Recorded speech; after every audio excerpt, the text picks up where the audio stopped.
over several times the contracts of Tristan Jarry and Ryan Graves. I've been over them individually. I've been over them collectively. I've been over them from the standpoint of Kyle Dubas's rush to sign them to these mega deals very early in his tenure.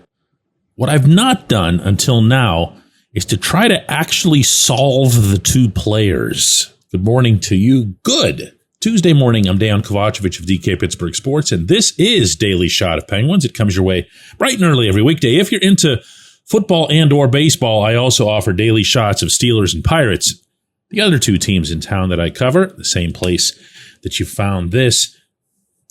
Very shortly after Dubas became GM, he signed Jarry, for anybody who's lacking the background on this, to a 5-year deal worth around $26 million. He signed Graves to a 6-year deal, was worth around the same amount. Neither of those has turned out well. And I'm not here to revisit that, and I'm certainly not here to rebury either of those two. I am here today to throw out maybe a little bit of a different concept. Because no matter where the NHL's salary cap is headed, and it's obviously going up quite a bit, from the current $88 million to $95.5 million for the coming season, a combined $10 million hit, and that's what Jarry and Graves add up to, that's still 10% of everything that you're doing. It's 10%. And you want to get something for that. It's not enough to just say, well, listen, you can just drop Jarry down to the minors if you don't like him, because you did that a couple of times already this past season, or you can just make Graves a perpetual healthy scratch, or you can delude yourself into thinking that maybe at some point or other, you're going to find somebody to trade for them. And you're not. And I say that even with respect to those occasions when one or both will play well, because you're not going to get enough to override their overall performance, and you're definitely not going to get any bites with those contracts attached to them. So what do you do? How do you make 10% of your roster better? Well, one way is to just have Jarry come up at season's end and look better than he ever has at any point in his career, which he did. Those of you who've been with me for a while will know that I was pretty rough on him. But I say this all the time, when circumstances change, so do stances. I'm not sold on him. I'm not going to say it was a brilliant extension or anything like that. I'm just going to say that what he did in that time span was impressive, period. Not reflective of anything before, not reflective necessarily of anything into the future. There's going to be a new goaltending coach since Andy Chiodo has apparently been let go. So maybe that's something that contributes or hurts, who knows, considering Chiodo was his coach whenever things got really good at season's end. But I got something else, and strangely, it applies to both players. How about just being better defensively? I know. Jarry's woes were real, and I'm not blaming them on the guys in front of him. I'm not blaming them on the Mike Sullivan system. But here's what I do know. Jarry's not particularly adept at stopping clean breakaways, and I don't know that he's really all that great on odd man breaks. Where he is at his best is during 5-on-5 pressure periods. And you know what I'm talking about when I say that. The other team is just cycling in the zone. They're wearing you down. They send bodies to the net. They send pucks to the net. Jarry will, when he's on, get down low, he'll work to see everything, and he'll be effective at moving those rebounds where they need to be moved or swallowing them up. But open it up, let the other team go flying around and get all creative, and it doesn't go well. Just like the penalty shots, the shootouts don't go well for him. All right, now slide over to Graves. Hear me out on this. I can hear the groans in them, but just hear me out, okay? Graves has talked about, without complaining, how this system was different than what he'd been used to in both Denver and Newark when he was considered to be a very good player. I mean, you can rip Dubas, and I've done it for this deal. But you also have to be fair and look at what Graves was. And I understand he was skating alongside a rejuvenated John Marino, and Marino was carrying the play and everything else.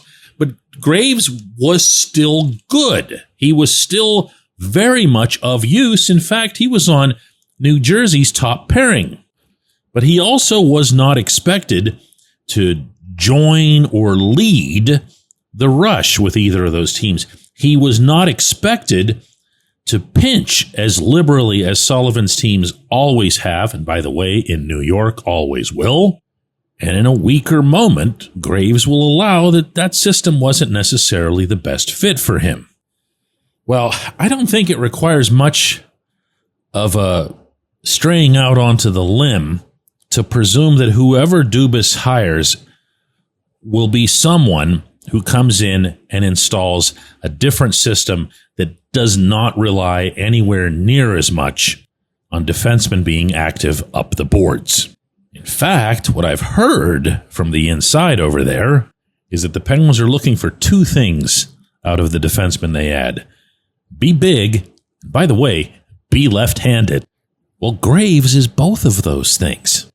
So, see, here again, this is where I get kind of queasy about taking this concept too far, because you're not going to structure your system around two players who haven't performed well just because they happen to be overpaid. But you can have it in the back of your mind. When we come back, J1Q. This episode is brought to you by Bet Online, your number one source for all your summer sports needs this season, from Major League Baseball, golf, NHL, NBA playoffs. Get the latest odds and lines, including all team matchups, player props, odds on just about everything that's out there. Head to the website today or use your mobile device to get in on the action. Bet Online, where the game starts.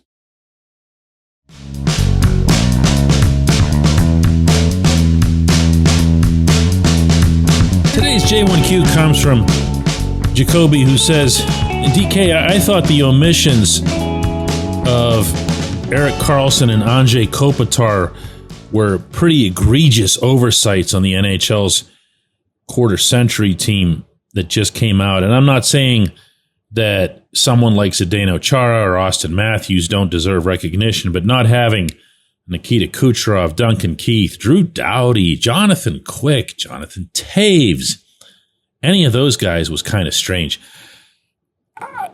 I'm going to be honest with you, Jacoby. I didn't even bother to look at this thing when it came out.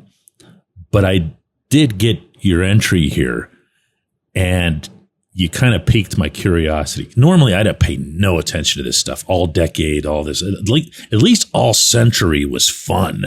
You know, when we were doing that in 2000, all century was really cool because you could have amazing debates about people from 100 years ago. But this thing that the NHL has done, it on top of everything else, they put out so many mini versions of this. Here's an all quarter century team for Finland, and here's one for players who were born after this year or that year. And there's just this long list of these things. So my first response to you, Jacoby, and it's not reflective of you, it's reflective of the thing. I don't care. I really don't.